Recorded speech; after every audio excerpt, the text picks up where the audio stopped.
Suaranya.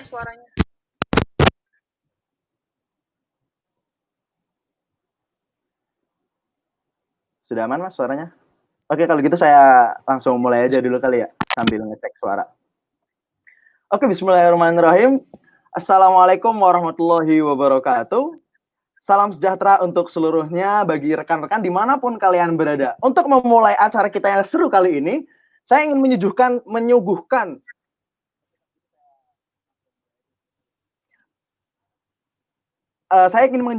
sebuah pantun.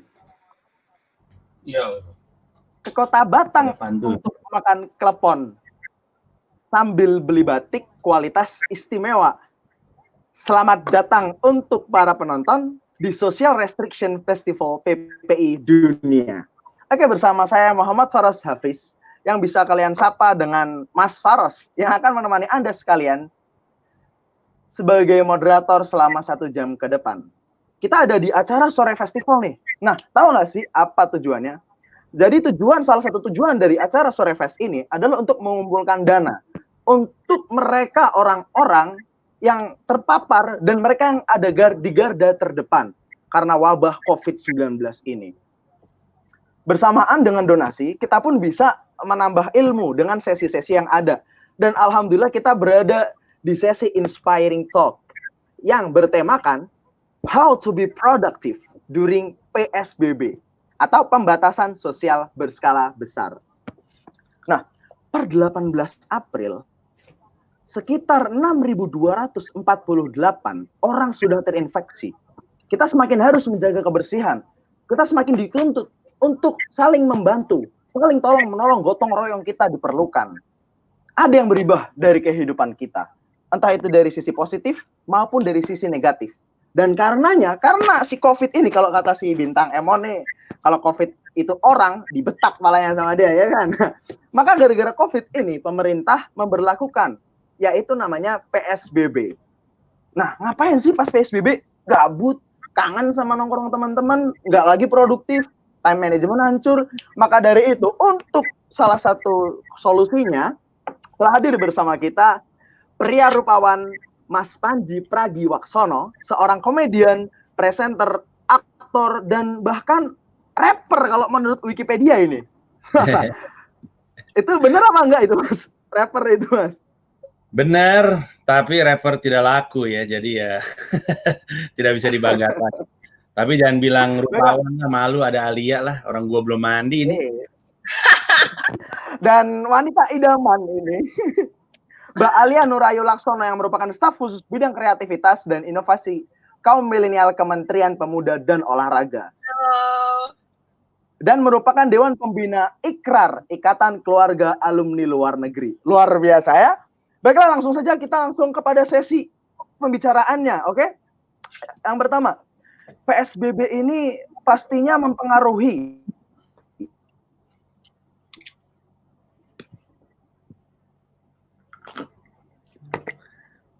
Ini gua doang atau emang lagi ngeheng ya? Mempengaruhi apa nih?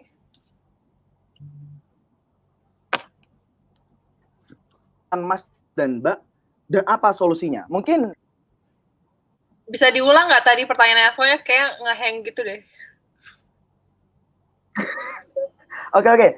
Nah, PSBB ini apa efeknya untuk kegiatan-kegiatan Mbak Alia dan Mas Panji? Lalu bagaimana solusinya?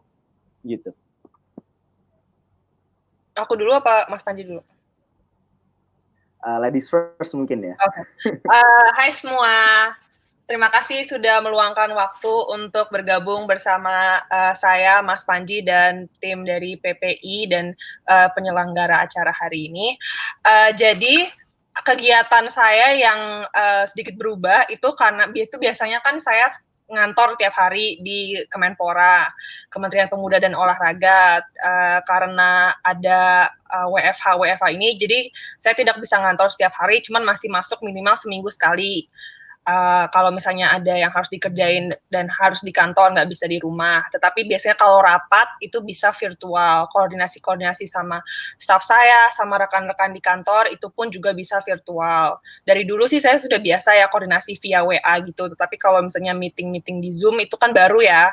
Jadi alhamdulillah karena ada perkembangan teknologi, jadi itu ngebantu banget bisa ikut rapat pimpinan Menpora via Zoom, ikut rapat DPR, rapat kerja DPR via Zoom, terus masih bisa koordinasi sama tim via WhatsApp, saya juga bisa video call sama mereka.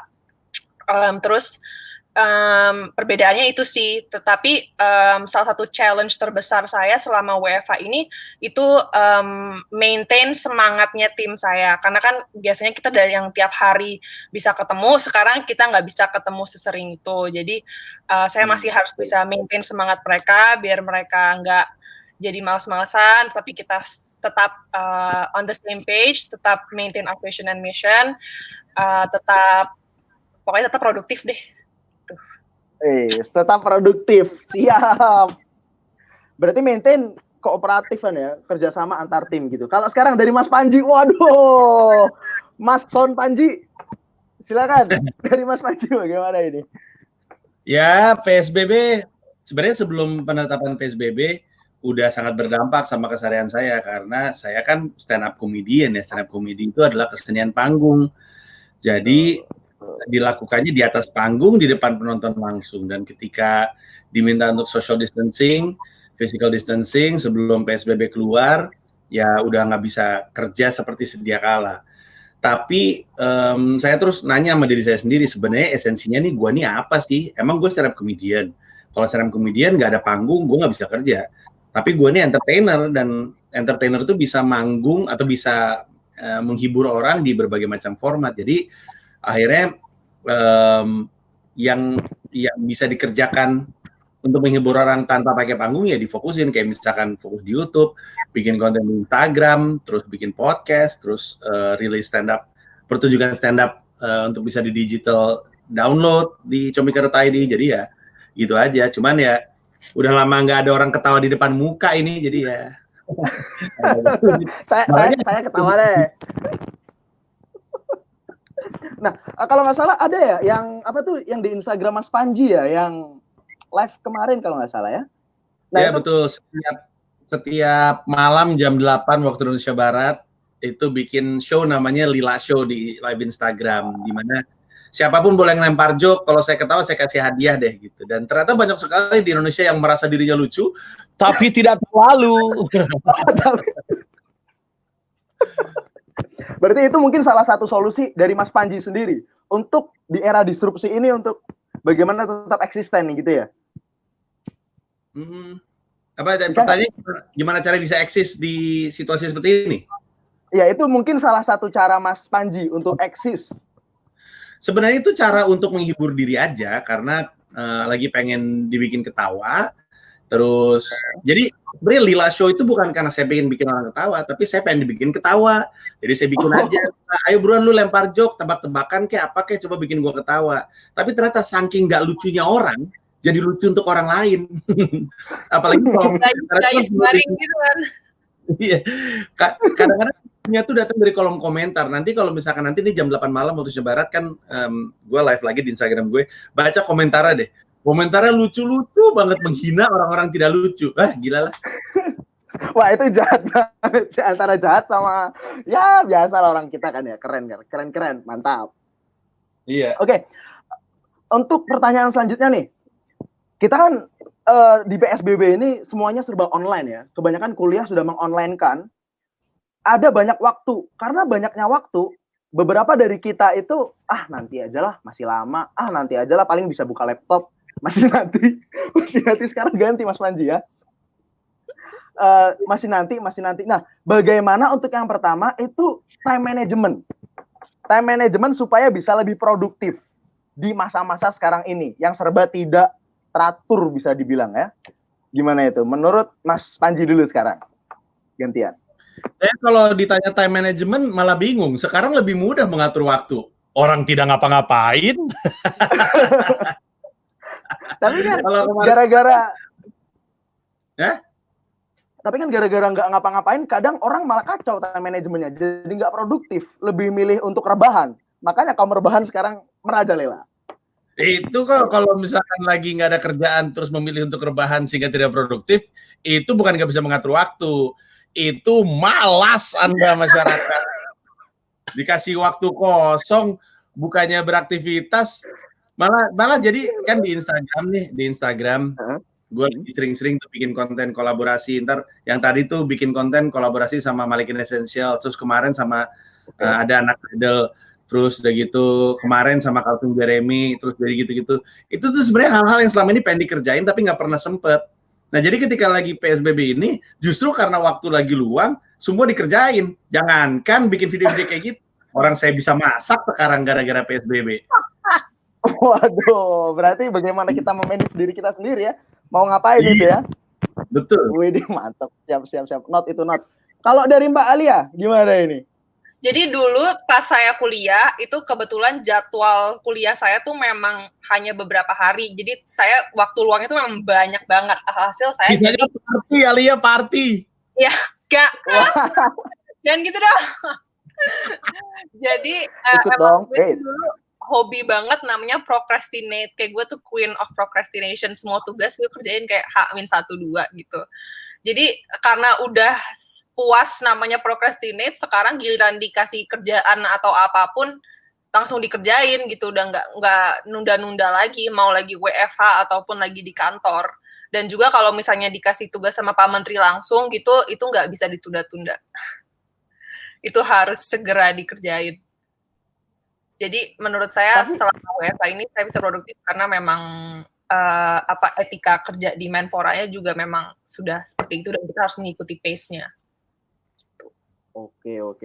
Sekarang coba saya ingin membawa kepada ketika masa-masa pertama ya, ketika masa-masa sekolah atau kuliah, yang mana di situ kan jadwalnya sudah tertata itu, masuk kelas kapan, pulang kapan. Sekarang kan semuanya serba online, yang mana kita bisa memanage waktu kita sendiri, tapi orang-orang lebih memilih tidur dan bahkan ya udah waktu masih banyak, tapi nggak bisa dibilang produktif kalau tidur kan.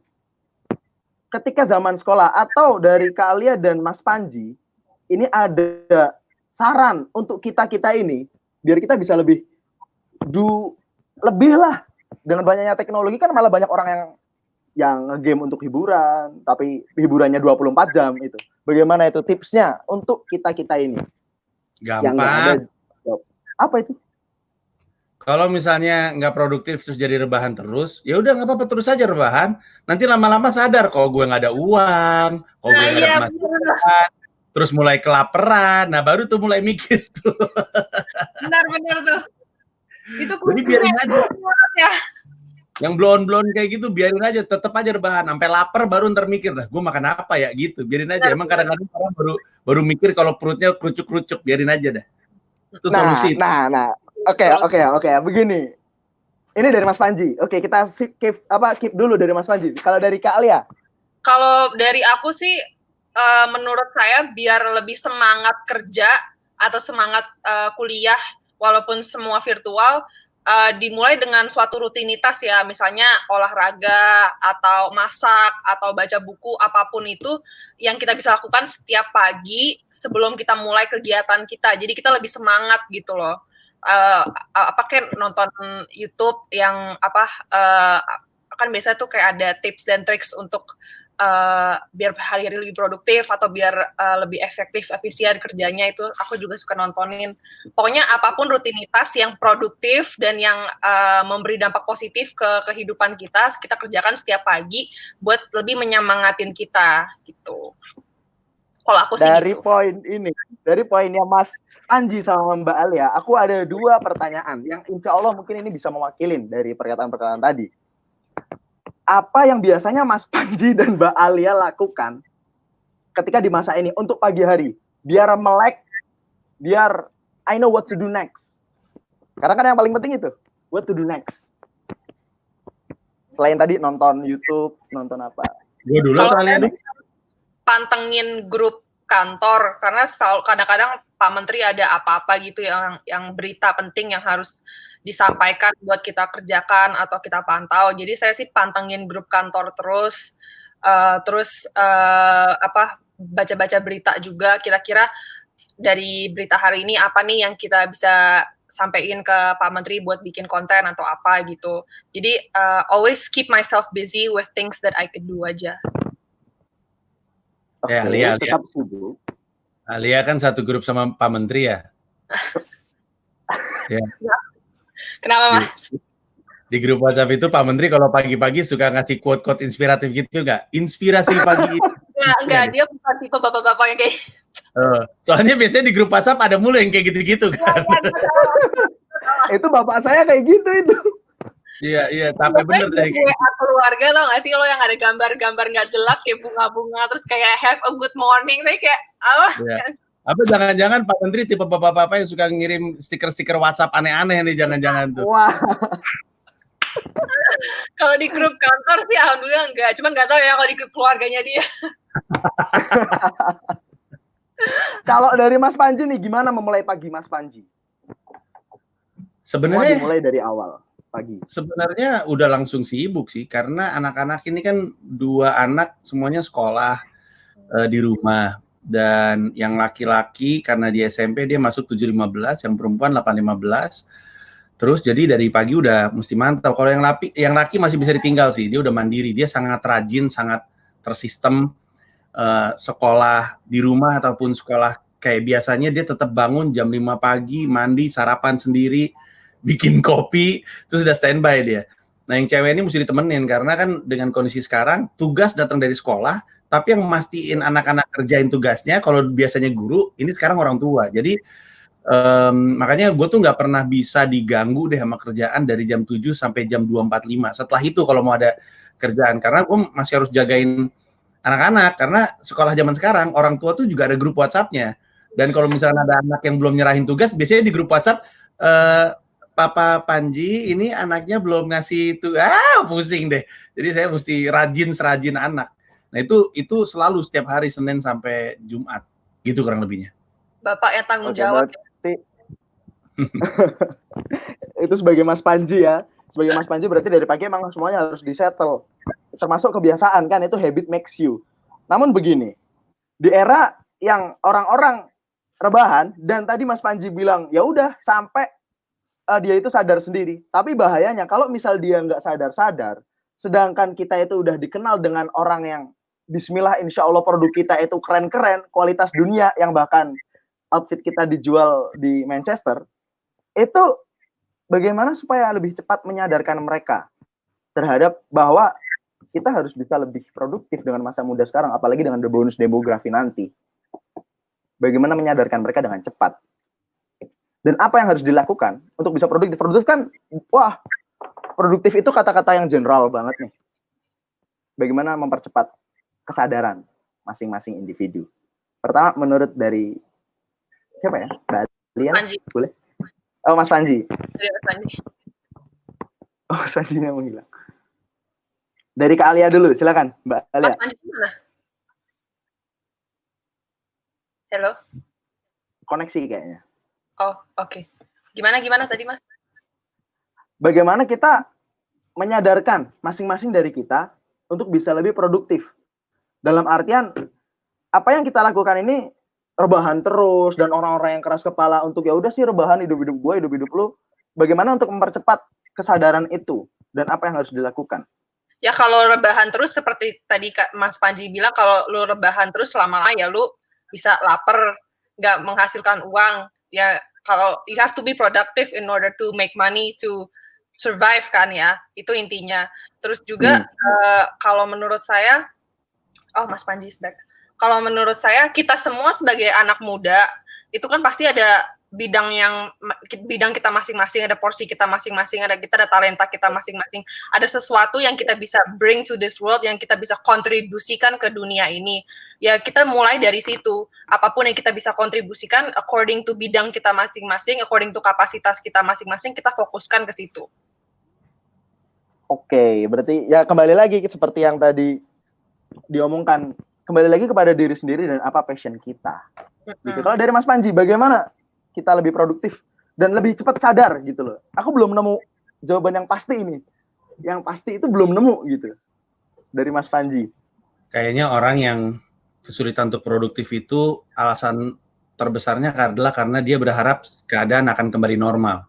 Kalau kita mulai berpikir ini adalah kenormalan baru, harusnya itu lebih mudah memicu kita untuk lebih produktif sih. Kebayang nggak? Jadi kayak orang mikirnya, dia bingung gue mesti ngapain ya, karena dia mikir ini nanti akan balik lagi normal, apa segala macam. Padahal kalau misalnya dia mikir emang beginilah keadaannya sekarang, itu akan memaksa dia untuk mikir, gue mesti apa ya dalam kondisi seperti ini. Dan sejujurnya kalau misalnya, kan saya bukan orang pintar ya, saya tidak seperti Alia Lampot, bekerja di kementerian, satu menteri. Jadi gue sebenarnya mantau diskusi-diskusi orang-orang pintar, dan rata-rata orang-orang pintar ini tidak bermaksud untuk membuat suasana jadi suram dan pesimis ya, tapi rata-rata orang pintar memprediksi ini akan terjadi sampai dengan tahun depan, 18 bulan, terus dampak ekonominya baru akan balik 2 tahun lagi. Jadi kan kalau kita berpikir, 2 tahun lagi, gue mesti ngelakuin sesuatu sekarang. Jadi itu aja, sadari bahwa ini adalah kenormalan baru, itu akan memaksa kita untuk produktif mau nggak mau, gitu. Menyiapkan diri. Anak muda tuh harus bisa beradaptasi sih di dalam situasi apapun, yaitu krisis pandemi seperti ini atau apapun itu, kita harus bisa lekas cepat adaptasi. Dan kalau misalnya memang the new normal sekarang kerja dari rumah, sekolah dari rumah, ibadah dari rumah, apapun itu dari rumah, ya udah kita harus bisa hidup dengan the new normal ini sampai waktu yang tidak mau itu 1 bulan atau 1 tahun dari sekarang, kita sudah harus cepat terbiasa. Betul banget, berarti kita harus siap dengan era disrupsi ini ya. Itu salah satu cara untuk bisa kita menyesuaikan dengan lingkungan sekitar dan kita bisa lebih produktif. Oke, selanjutnya di masa pandemik ini kan kita udah banyak banget nih, salah satunya mengadakan donasi, mengadakan ABCDE. Dari Mbak Alia dan Mas Panji sendiri, apa yang sudah dilakukan dari Mbak Alia dan Mas Panji untuk membantu para frontliner, atau ada kegiatan apa gitu untuk membantu para frontliner ini? Kalau dari saya sendiri, ini terlepas dari kegiatan kementerian ya, jadi ini benar-benar saya sendiri. Saya dengan organisasi Kosgoro 1957, yaitu suatu organisasi ormas, organisasi masyarakat, itu sudah melakukan pembagian masker dan hand sanitizer sekitar 5.000 paket di beberapa titik di Jakarta, di DKI Jakarta. Terus selain itu kita sudah melakukan penggalangan dana untuk menyumbang asupan gizi, APD, dan paket sembako ke para tenaga medis di puskesmas maupun di rumah sakit, dan juga untuk para keluarga-keluarga yang kurang mampu, yang kehilangan their jobs and their livelihood because of this pandemic. Dan untuk sembakonya itu kita baru mulai bagikan start dari minggu depan ini. Itu dapat sumbangan dananya atau dapat dari, ya terutama sumbangannya itu dari mana kalau dari Kak Alia sendiri? Dari teman-teman, dari anggota organisasi dan dari teman-teman yang kebetulan memang pada pengusaha-pengusaha muda semua. Oke, kalau dari Mas Panji sendiri, bagaimana itu, Mas Panji dan Mbak Tupai? Saya tidak melakukan apa-apa, saya orangnya egois. Kalau begitu, Anda malas. Tidak bikin galang dana, tidak ada kegiatan sosial, tidak. Saya orangnya emang gitu, orangnya saya. Antisosial saya, blow on saya ini. Orang nggak beres saya ini. Saya aja bingung kenapa jadi narasumber PPI Dunia, bingung saya. Aduh.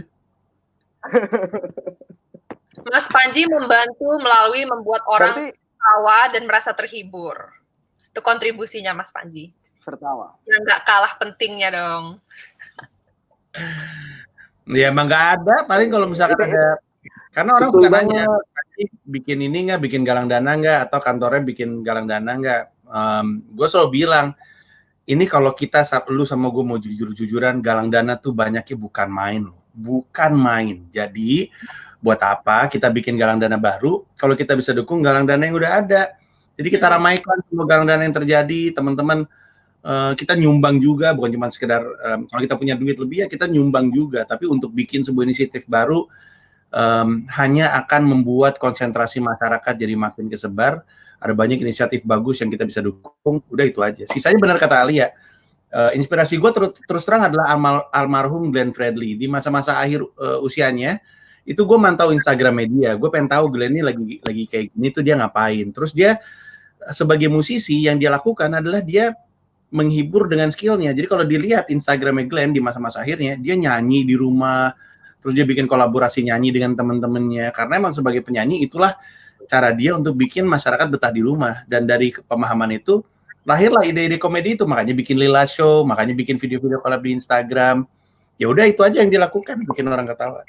Sisanya emang saya tidak melakukan apa-apa. Lo harus nyumbang ke PPI, Mas. Oke. Nyumbang. Itu dia. Yang ada juga PPI nih sebenarnya nyumbang ke saya. Saya kan mau tur stand up.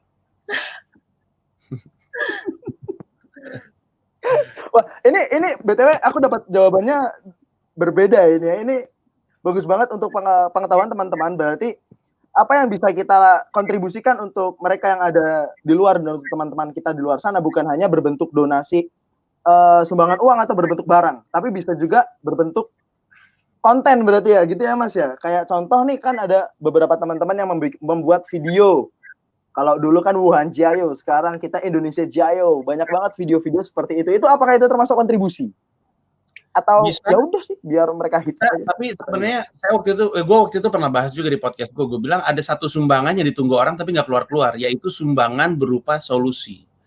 Karena kita nggak mungkin berharap ekonomi berputar dari sumbangan, nggak mungkin tuh. Malah kita sebaiknya tidak berpikir bahwa kita akan bantu masyarakat dari sumbang menyumbang, itu nggak mungkin. Kita bantu masyarakat dengan solusi. Kita mesti mikirin gimana caranya masyarakat bisa produktif lagi di masa seperti ini. Itu solusi yang dibutuhkan. Bikin orang bisa kerja lagi, bikin orang bisa berpenghasilan lagi, dan dengan itu roda ekonominya mutar lagi. Karena satu orang punya penghasilan, dia akan belanja, dan belanjanya itu menghasilkan penghasilan untuk orang tersebut. Jadi muter terus. Nah itu yang sebenarnya lebih penting loh. Makanya ajakannya gue tuh selalu, guys, ini nyumbang uang tuh baik, tapi lu pikir mau sampai kapan kita nyumbang-nyumbang kayak gini? Sumbangan yang ditunggu masyarakat tuh solusi. Solusi untuk bisa membuat orang-orang yang hidupnya dari harus keluar rumah, jadi bisa berpenghasilan. Itu yang belum keluar sampai sekarang. Oh, iya sih, iya. Itu masuk ke dalam konsiderasi sumbangan. Oke, terima kasih banyak jawabannya. Aku mau ngingetin lagi kepada teman-teman para penonton, kalau misal yang ingin berpartisipasi dalam menyumbang donasi, kita juga PPI juga mengadakan donasi yang itu bisa dapat berupa uang tunai yang dapat ditransfer melalui akun di bawah ini. Selain itu juga dapat berupa sumbangan barang yang dikirim ke toko PPI Dunia atau juga bisa membeli barang-barang di toko PPI Dunia. Karena semua profit di toko PPI Dunia akan kita sumbangkan juga kepada para frontliner. Entah itu untuk membeli APD, entah itu untuk membeli vitamin buat para frontliner atau lain-lain sebagainya. Oke, langsung saja kita ke step selanjutnya ya, yaitu ke pertanyaan, karena lebih enak tanya jawab itu dengan para penonton di sini gitu kan, untuk tentang produktivitas ini. Oke, pertanyaan pertama dari Mas Hakam Junus. Oke, kepada Kak Alia. Kak Alia, gimana sih strategi Kemenpora dalam mendukung pemuda-pemudi agar tetap produktif di masa pandemi? Jadi kalau dari pemerintah sendiri program-program untuk 1 tahun ke depan, ini arahannya Presiden, program-program untuk 1 tahun ke depan itu memang tidak boleh membuat program yang mengumpulkan banyak orang seperti biasa. Jadi dulunya tuh dari Menpora tuh banyak banget program-program seperti Jambore Pemuda Indonesia dan lain sebagainya yang mengumpulkan ratusan bahkan bisa ribuan orang dari semua bagian Indonesia dan berkumpul di DKI gitu. Tapi sekarang lagi nggak tidak lanjutin lagi untuk selama 1 tahun ini, selama 2020. Tetapi jadi kita harus merancang ulang program-program di Kemenpora dan di kementerian-kementerian lainnya.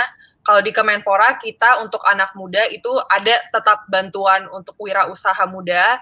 Jadi anak-anak muda tetap bisa mencari nafkah di dalam pandemik ini melalui wirausaha mereka masing-masing.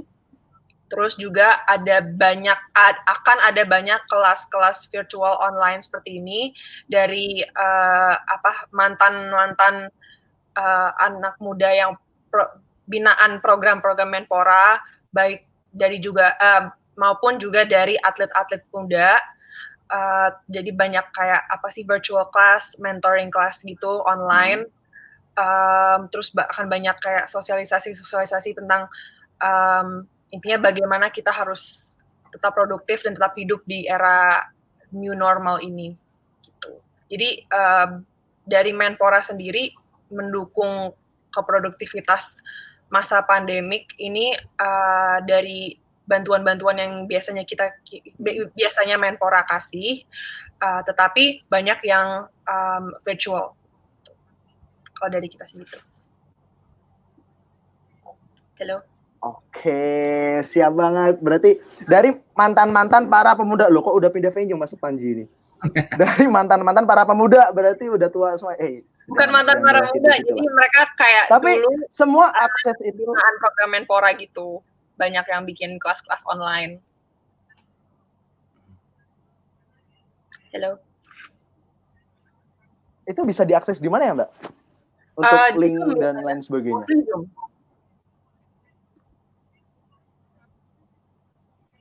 Oh, belum. Di Zoom. Kalau untuk update terbaru. Ya.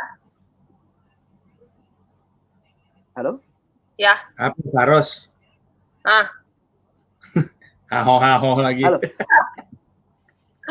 Kenapa? Itu untuk berita terupdate-nya untuk yang link-link tadi itu bisa kita pantau dari mana ya? Biasanya di update di Instagramnya Menpora atau enggak di Instagram aku suka update. Apa tuh Instagram Menpora sama Kak Alia barangkali? Kalau Instagramnya Menpora itu @kemenpora, kalau Instagram saya @alialaksono. Oke, siap. Abis ini semuanya jangan lupa di-follow ya, tapi jangan nge-DM Kak Alia Laksono langsung. Nanti nggak apa-apa, nge-DM juga nggak apa-apa. Aku Oke. menjawab pertanyaan.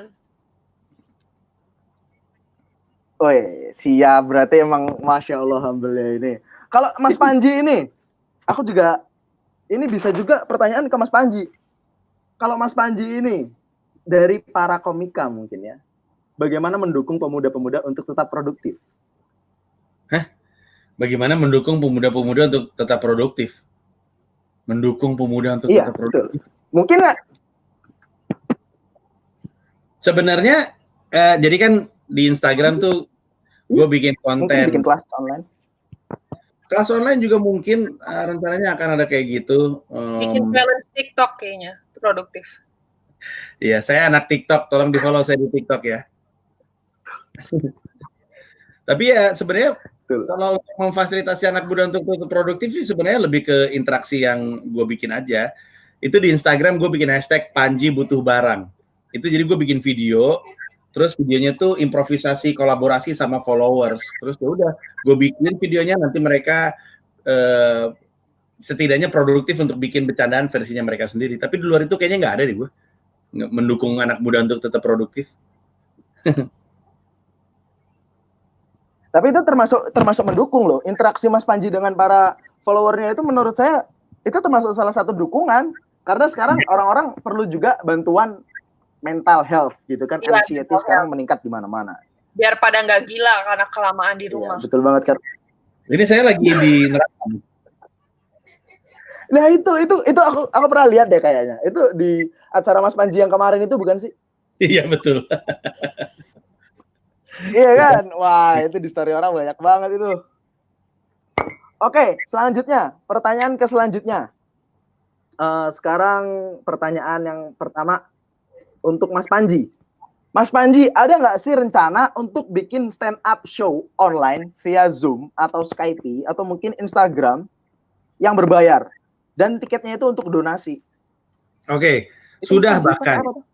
Kemarin bikin show namanya Komika Afterlife, itu adalah acara komedi live video streaming tapi berbayar dengan tiket, tapi duitnya bukan untuk donasi.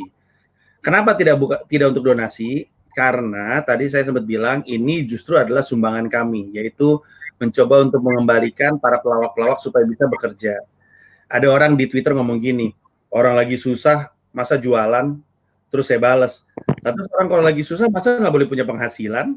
Saya udah pikirin pelawak-pelawak yang hidupnya dari panggung, yang kalau nggak ada panggung mereka nggak bisa ngelawak. Bikin acara online ini adalah untuk membantu komedian-komedian bisa punya penghasilan lagi, bisa punya kerja. Ini banyak stand up komedian pada punya anak bayi, tapi mereka nggak punya duit karena nggak ada job manggung. Dengan adanya acara online berbayar dan tidak dengan donasi, bayaran yang diberikan dari uang tiket kepada komika akan membantu para pelawak-pelawak ini bisa hidup lagi di kenormalan baru. Karena mereka bingung mau manggung di mana karena nggak ada panggung off air kan. Dengan ada online-nya ini, dengan ada job untuk mereka, ini kan basically kan acara bertiket kan berarti ada job untuk mereka.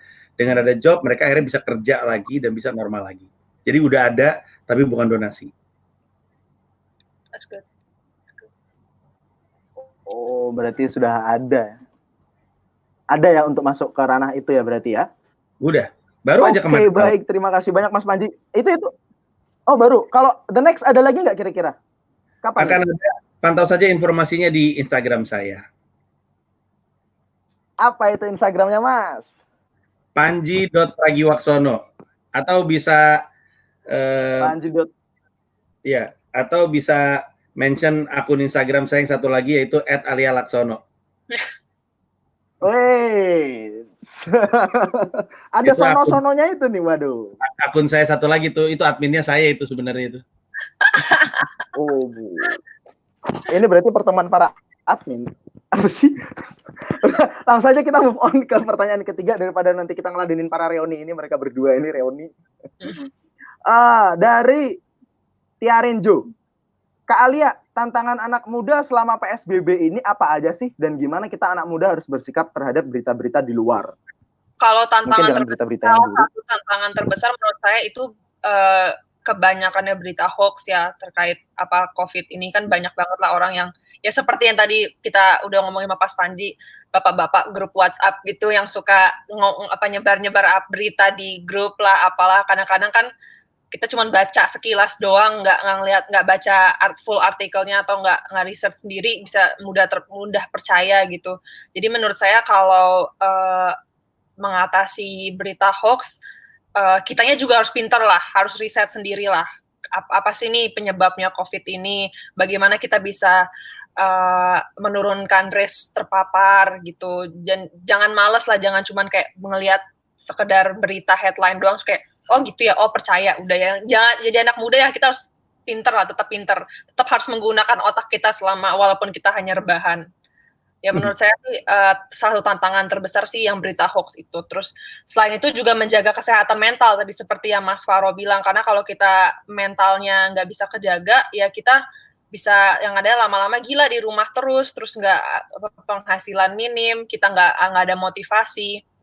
Ya tantangan terbesar menurut saya selain berita hoax itu menjaga kesehatan mental yang positif. Dan menurut saya salah satu cara untuk menangani kesehatan mental biar terus seimbang itu salah satunya bisa terus dengan occupy diri kita sendiri, jadi tetap produktif, belajar skill baru seperti tadi Mas Panji bilang, tiba-tiba bisa masak sekarang, belajar skill baru, invest di diri kita sendiri, kalau butuh meditasi, rajin olahraga, terus rajin berkomunikasi sama teman-teman, sama keluarga, sama orang-orang yang kita cintai, karena itu juga semacam it's a form of therapy ya, buat bisa curhat, bisa ketawa ke TV sama teman-teman dan sama keluarga, walaupun kita nggak bisa ketemu sama mereka, tapi at least kita masih bisa berkomunikasi sama mereka melalui teknologi. Oke, siap. Kalau dari Mas Panji, tantangan selama PSBB ini, sama kita harus bagaimana sih bersikap dengan berita-berita di luar? Kita harus reply yang salah kah? Atau kita diemin aja? Kayaknya anak muda nggak ketemu tantangan deh di PSBB. Kayaknya makin muda tuh makin tahu apa yang mesti dilakuin. Soalnya anak-anak gue tuh kayaknya udah 1 bulan di rumah kagak pengen keluar rumah juga. Kayaknya karena gue curiga generasi muda zaman sekarang itu emang lebih banyak bikin karya, nyari berita, berkomunikasi via digital media juga. Jadi mungkin adaptasinya nggak sesulit orang yang lebih banyak kegiatan fisiknya yang bukan nggak digital native gitu. Nah, tapi terkait soal berita, gue sih udah bilang berkali-kali bahwa jangan ngasih kesimpulan utuh atas informasi yang sepotong. Sekali lagi, jangan ngasih informasi utuh atas kesimpulan utuh atas informasi yang sepotong. Karena bahaya kalau terima berita, cari dulu dari sumber yang lain. Kalau ngelihat sesuatu, lihat sumbernya.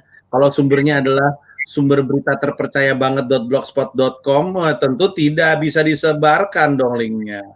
Jadi lihat-lihat lagi sumbernya, terus cross check lagi. Cepat boleh, buru-buru jangan. Jangan karena kita pengen buru-buru nunjukin kita tahu, kita langsung nyebarin sesuatu yang nggak disangka ternyata adalah hoax. Itu aja di grup WhatsApp yang paling sering bikin berita hoax biasanya orang-orang tua. Benar. Iya, itu karena mau ada corona nggak ada corona tuh itu valid. Iya, karena bukan digital native. Kalau anak muda digital native, emang mereka domisilinya di dunia internet, jadi lebih tahu cara menyikapi. Jadi ya gitu aja, hati-hati aja.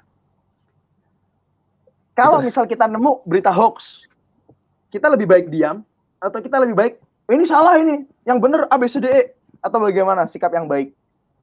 Karena sekarang tangan lebih gampang lagi untuk tergantung. Kalau kelihatannya di grup WhatsApp, kita punya pilihan untuk mengkoreksi, takut nyebar kabarnya. Tapi kalau itu seliweran di depan kita, kayak ada di Twitter atau di Instagram atau di YouTube, udah diemin aja. Tapi ketika itu ada yang lempar di grup, lebih baik karena takutnya orang juga nggak ngeh, kita bilang aja itu sumbernya dari mana, ada sumbernya atau enggak. Kalau beritanya emang benar, kenapa nggak ada di sumber berita terpercaya, kenapa nggak ada di TV, gitu aja sebenarnya. Iya, betul. Jangan takut mengkoreksi orang walaupun mungkin mereka orang tua kita atau tante atau om kita lebih tua dari kita bantu mengedukasikan satu sama lain lah. Walaupun kalau di grup gue lebih baik yang diem, gue suruh orang lain, gue nunggu orang lain mengoreksi gue. Malas diberantemin soalnya. Biasanya orang yang pertama menghardik dia yang akan dituntut. Aduh. Oke, pertanyaan selanjutnya dari Mbak Septa Relani. Kak Alia dan Mas Panji, motivasi untuk kita semua agar tetap berpikir positif dalam pandemik ini apa? Untuk mental health. Karena kalau berpikir negatif, tewas Anda aneh-aneh saja pertanyaannya. Emang ada pilihan lain? Septa Reliani, emang dalam kondisi seperti ini, Anda mau berpikir pesimis? Aneh-aneh aja Anda. Nggak ada pilihan lain lah. Iya. Ya seperti yang tadi aku udah jelasin, guys, tetap your mental health is just as important as your physical health. Jadi kalau kita bisa menjaga kesehatan mental kita bisa nggak gila. Alhamdulillah kita bisa tetap berpikir positif dan tetap produktif. Oke, berarti kita harus berpikir positif dong ya. Salah satu mungkin caranya nonton YouTube-nya Mas Panji. Iya. Serius kemarin aku nonton jadi ngakak banget sih, apalagi Mas Panji sama bareng Om Deddy Corbuzier. Botak. Itu hibur banget. Kacamatanya bagaimana itu ya? Aduh.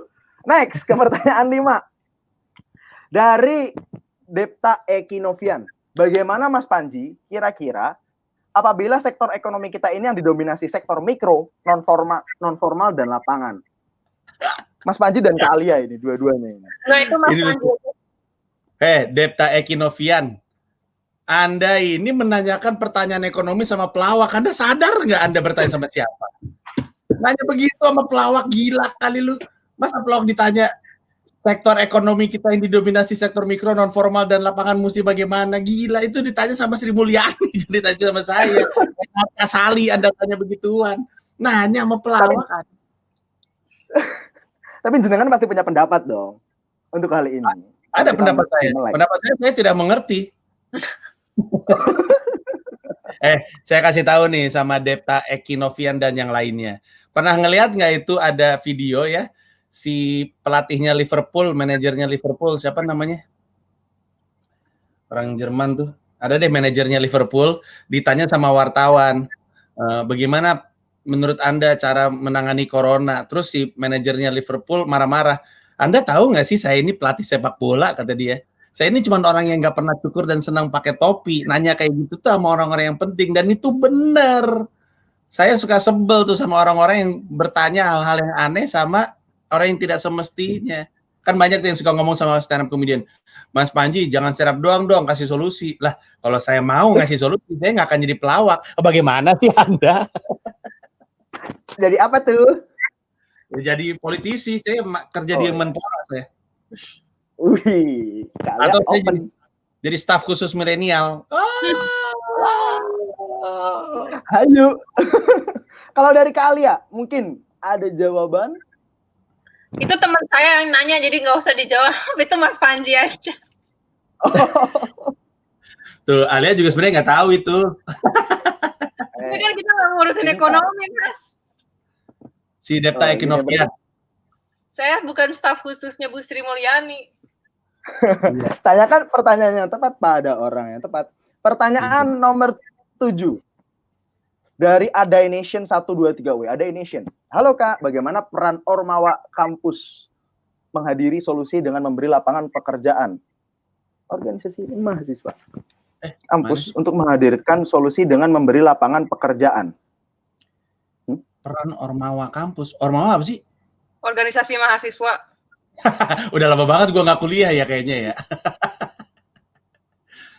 Peran organisasi mahasiswa kampus untuk menghadirkan solusi dalam pekerjaan. Bagus. Apa sih pertanyaannya? Nggak ngerti gue. Oh, peran organisasi mahasiswa untuk menghadirkan solusi dengan memberikan lapangan pekerjaan. Emang itu bagian organisasi mahasiswa ya? Emang organisasi mahasiswa memberi lapangan kerja? Maksudnya mahasiswa juga butuh lapangan kerja kali? Gimana sih? Nah gini. Okay. Adai, Anda yang bernama Adai Nation 123, tolong kasih salam juga sama Adai Nation 1 sampai 122.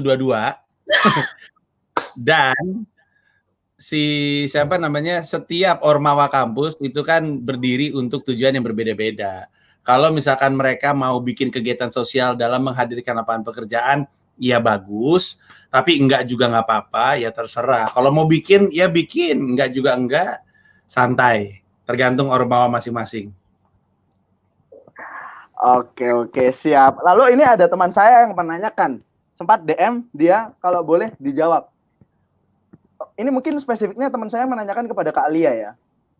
Menurut Kak Alia, untuk pedagang asongan, untuk pedagang kaki lima yang mereka berjualan di sekolah, dengan mereka itu sekolahnya pada libur, semuanya kelas online, kan nggak mungkin jualan bakso.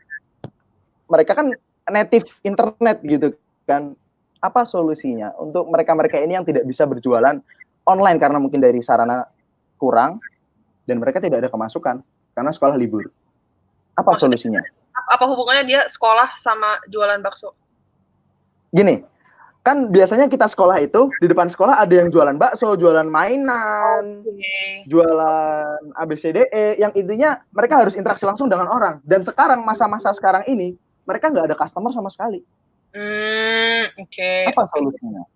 Kalau ada teman saya yang memang dia pengusaha gitu, dan dia bantuin ada beberapa UMKM yang tadinya nggak gerak di bidang digital, dia bantu jadi bisa jual online, tapi nggak via Gojek gitu ya, jadi kayak take ordernya via WhatsApp gitu dan langsung di-deliver ke orang sekitar. Jadi misalnya kayak tukang bakso, kayak misalnya kan dia pakai gerobak gitu, jadi bisa pesan via WA, transfer bank, langsung kirim. Dan itu ada salah satu teman saya yang karena memang dia pemilik bisnis, jadi dia ngerti sistem kerja bisnis dan segala macam. Jadi salah satu cara dia membantu si orang-orang yang pekerja di sektor ekonomi non formal ini itu menggunakan Instagramnya untuk promosiin si orang-orang yang pedagang kaki lima. Jadi menurut saya salah satu solusinya yang saya sudah lihat karena ini sudah dikerjakan sama salah satu teman saya,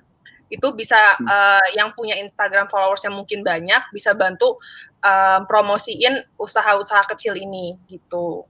di Instagramnya masing-masing. Terus Allah. bisa jadi kayak catering gitu. Kayak soalnya kalau buat saya pribadi itu kita kan selalu ada kiriman makanan, tetapi kan kadang-kadang kayak pengen makan yang lain atau apa gitu, jadi bisa pesen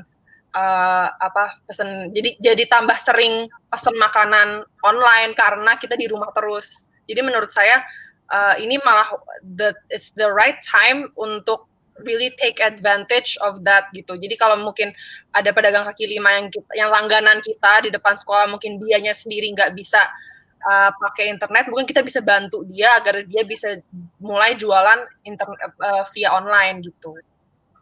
Ini jawaban serius, ini keren banget jawabannya. Jadi ini juga untuk teman-teman, kita kan juga seringnya komentar, oh ini bagaimana pemerintah menanggulangi mereka yang tidak bisa dapat duit ini ketika lockdown.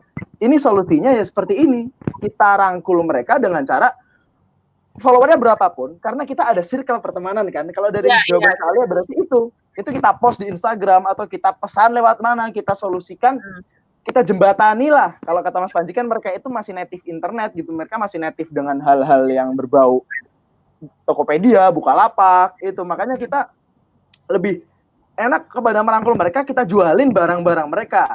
Itu bantuan yang lebih nyata. Itu keren banget. Ya, itu keren banget. Nggak usah jualan di Tokopedia atau di Gojek, tetapi bisa orang sekelurahan tahu aja itu udah lumayan kan. Mereka ada tambahan orderan. Betul banget. Oke, terima kasih banyak jawabannya Kak Alia. Jawabannya cantik banget kayak orangnya. Pertanyaan nomor 6. Modus. Dari Mas Abdul Fattah Amrullah, isu nasionalisme dan HAM di era pandemi ini cocok untuk dibahas gak Bang Panji di acara Komika di era pandemi ini? Ini pertanyaan buat gue tapi susah bener dah pertanyaannya. Ya kan dia nanya gini, isu nasionalisme dan HAM di era pandemi ini cocok nggak dibahas di acara Komika di era pandemi atau cukup diserahkan ke politisi aja? Pertama-tama, isu soal kebangsaan, nasionalisme, dan HAM tentu bukan hanya isu politisi. Itu aktivis-aktivis HAM juga bukan politisi. Glenn Fredly itu idola saya yang baru saja meninggal dunia adalah aktivis HAM, dia bukan politisi. Jadi pertanyaan apakah cukup diserahkan ke politisi saja, itu jelas salah. Terus apakah cocok dibahas di masa corona? Ini ada kaitannya sama ada pertanyaan tadi udah keburu gue baca. Tadi ada yang nanya soalnya dari Jaga Jarak. Materi stand up pas COVID gini anaknya bawain tema apa aja? Ya apapun termasuk nasionalisme, HAM, yang penting lucu. Karena sekarang butuh dibikin ketawa dan butuh dihibur. Jadi apapun bisa, selama kita mesti mikir ketika kita melawak, korbannya, karena ini lagi pandemi, korban dari target dari jokesnya, the butt of the joke, sebaiknya bukan korban-korban yang terdampak sama corona. Itu aja. Tapi sisanya topik apapun juga bisa. Kemarin saya baru rilis digital download Hiduplah Indonesia Maya di comika.id, itu isunya dari Mundut Puspita sampai Presiden Jokowi, luar biasa. Apapun bisa dibahas. Apapun bisa dibahas ya. Bahkan mungkin kali ini video ini bisa dibahas. Aduh. Bisa. Oke. Terima kasih banyak jawabannya Mas Panji. Nah, sekarang pertanyaan selanjutnya. Ini lebih global lagi ini. Dari Ahmad Romadoni. Bang dan Kak, kita yang fresh graduate ini bagusnya gimana ya sekarang? Mungkin sekarang dari Kak Alia dulu. Kita yang fresh graduate ini enaknya bagaimana? Saya setelah lulus kuliah juga sempat nganggur lama, baru akhirnya kerja dan dapat penghasilan. Tapi waktu itu ya alhamdulillah nggak lagi masa pandemi gini. Tetapi menurut saya kalau masalah cari duit kan bisa dari manapun ya. Tadi kan seperti tadi kita sudah didiskusikan dari saya dan Mas Pandi juga. Mungkin bisa jualan via online apa segala macam, bisa bikin konten apapun itu, yang penting kita tetap produktif, kita muter otak cari cara untuk bisa berkontribusi untuk orang sekitar kita dan juga bermanfaat untuk diri kita sendiri. Jadi menurut saya sebagai fresh graduate mungkin cari pekerjaan sekarang lagi borderline impossible karena mungkin perusahaan juga nggak ada yang mau hire orang, lagi kondisinya lagi seperti ini. Tetapi bukan artinya kita tidak bisa produktif, bukan artinya kita tidak bisa cari nafkah di tempat lain gitu. Mungkin dari masa-masa ini kamu bisa kerja freelance atau bisa kerja apapun, yang penting kamu benar-benar menggunakan skill kamu menggunakan apa yang kamu pelajari selama masa kuliah, kamu bisa cari passion kamu dan kamu gunakan itu untuk menghasilkan uang, yaitu bisa jualan online, bisa buat konten apapun itu. Kamu bisa tiba-tiba jadi influencer, bisa aja kan orang-orang di rumah doang. Jadi ya menurut saya selalu ada cara for you to be productive and for you to make money. Make money, oke. Emang it's going to be difficult, it's going to be hard, I know, but we have to push through. We all have to push through. Oke, siap. Yang nggak paham langsung aja buka kamusnya, teman-teman. Oke, terima kasih kalian. Bahasa Inggris, malu. Oke, mungkin dari Mas Panji. Bagaimana ini? Kita ngapain ini? Enaknya ini, yang habis lulus ini, fresh graduate. Ahmad Ramadhani nanya, yang fresh graduate bagusnya gimana ya sekarang? Saya bisa asumsikan orang yang bertanya ini pasti belum punya cita-cita. Karena kalau dia udah tahu apa yang mau dia lakukan dalam hidup, dia nggak akan nanyain pertanyaan ini. Saya punya prinsip, people who say they go with the flow don't know where to go. Orang yang go with the flow don't know where to go. Karena kalau dia tahu dia mau kemana, dia nggak akan go with the flow. Apalagi kalau flow-nya tidak sejalan dengan yang dia inginkan. Nah ini yang jadi masalah nih. Banyak orang-orang lulus dari kampus, hidupnya masih go with the flow aja. Itu pertanda bahwa dia nggak tahu where to go. Nah jadi untuk Ahmad Ramadhani, daripada lu nanya bagusnya gimana ya sekarang, mending Ahmad Ramadhani nanya sama diri sendiri, gua nih pengen jadi apa dalam hidup.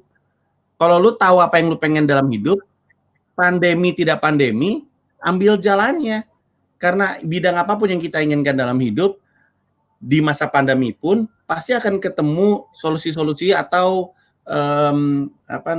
pivot-pivotnya, penyesuaian-penyesuaiannya. Tapi pertanyaan paling besar yang Ramadhani mesti jawab ini bukan abis fresh graduate mesti gimana.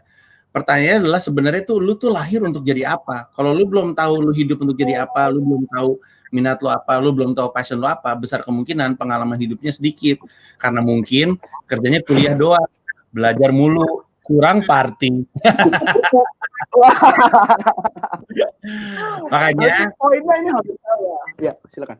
Intinya anak-anak muda kalau masih belum tahu pengen hidup jadi apa, belum tahu minatnya, sering-sering melakukan kegiatan dan cari pengalaman. Bahkan lebih sederhananya nih gini, sering-sering ngambil kegiatan tanpa berharap bayaran. Karena kalau kita menemukan kebahagiaan dalam melakukan kegiatan itu, walaupun nggak ada uangnya, jangan-jangan itulah bidang kita. Karena kadang-kadang kita suka bingung, ini sebenarnya gue tuh seneng karena gue seneng bidangnya atau karena gue seneng uangnya. Ya udah, uangnya hilangin aja. Kalau lu ngerjain sesuatu dan seneng walaupun gak ada uangnya, bisa jadi itu passion lu. Nah lu dalemin aja gitu. Dah. Mantap, terima kasih banyak. Balik lagi ke diskusi kita tadi sebelum kita live ya, Mas Faros ya. Ya, siap. Balik lagi ke passion kita, being able to discover apapun itu passion kita. Jadi makanya selama masa jadi mahasiswa jangan sekolah, jangan kuliah doang gitu loh. Tapi kita bisa harus mencari kegiatan yang lebih bermakna di luar kampus karena trust me, lo akan jauh lebih belajar di luar classroom dibanding di dalam classroom. Masya Allah, terima kasih banyak jawabannya Kak Alia dan Mas Panji. Ini berarti mumpung masa pandemi kita bisa menemukan solusi dari kehidupan kita, the next itu ngapain gitu kan. We have to find our passion first, dan ini waktu yang tepat untuk menemukan itu. Oke, selanjutnya dan yang terakhir mungkin ada kata-kata penutup dari Mas Panji dan dari Kak Alia, yang mana ya kata penutup lah, closing statement, dan mungkin bisa mendukung teman-teman untuk saling membantu di masa-masa sekarang ini. Dimulai dari Mas Panji. Kata-kata penutupnya adalah wabillahi taufiq wa hidayah. Wassalamualaikum. Jangan, Mas. Ini gua kasih tahu ya. Kalau lu mau sukses itu datang dari kita mengawinkan dua dunia yang kita bisa dan dunia yang kita suka. Kebisaan kita dan kesukaan kita. Lu kawinin terus perpotongan di tengahnya itu bidang karir lu. Kebisaan adalah sesuatu yang lu dapat dari pendidikan. Kesukaan adalah sesuatu yang lu dapat dari dunia. Kendalanya adalah lu cuma di sekolah doang sehingga lu tahu lu bisanya apa, tapi lu nggak pernah tahu sukanya apa, sehingga perpotongannya nggak ada. Atau dia tahu sukanya apa, tapi karena nggak pernah sekolah, nggak punya kebisaan, akhirnya nggak ada yang dipotong.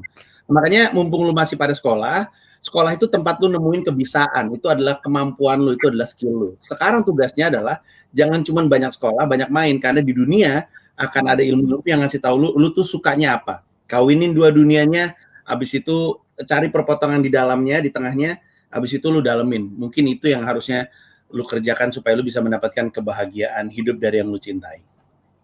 Dan terakhir, gua mau tour, ya. Ini banyak kota-kota di luar negeri yang harusnya gue datengin tuh, harusnya Istanbul, Lancaster, Tanjung Malim, terus Melbourne, terus apa lagi satu lagi? Kok gue lupa? Kuala Lumpur dong, kami menanti. Kuala Lumpur dong, kami menanti di sini. Iya itu Tanjung Malim, panitianya bilang Kuala Lumpur venue-nya mahal-mahal, makanya digeser ke Tanjung Malim. Tapi nanti ya nunggu Oke, siap. Selesai. Nanti gue jalan ke sana. Oke, siap. Semoga secepatnya. Oke, dari Kak Alia Laksono, silakan. Mau mengucapkan terima kasih kepada kawan-kawan yang sudah meluangkan waktu untuk nonton saya dan Mas Panji. Hopefully apa yang kita sharing tadi bisa berguna, bisa bermanfaat, dan bisa menghibur kawan-kawan selama masa pandemik ini.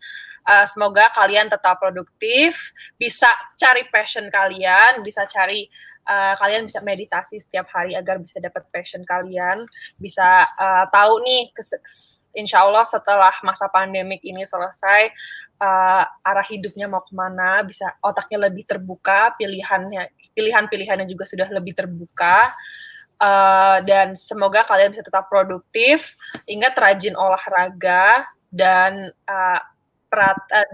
harus terus obey protokol COVID biar kalian stay safe dan stay healthy. Siap, terima kasih banyak Kak Alia dan terima kasih banyak Mas Panji atas waktunya. Kami dari Panitia PPID mohon maaf dengan segala kesalahan, terutama saya sendiri. Saya Muhammad Farouz Hafiz sebagai moderator, mohon pamit undur diri, dan untuk seluruh penonton terima kasih. Dan jangan lupa yang ingin donasi langsung saja kirim ke akun di bawah ini. Selamat malam dan wassalamualaikum warahmatullahi wabarakatuh.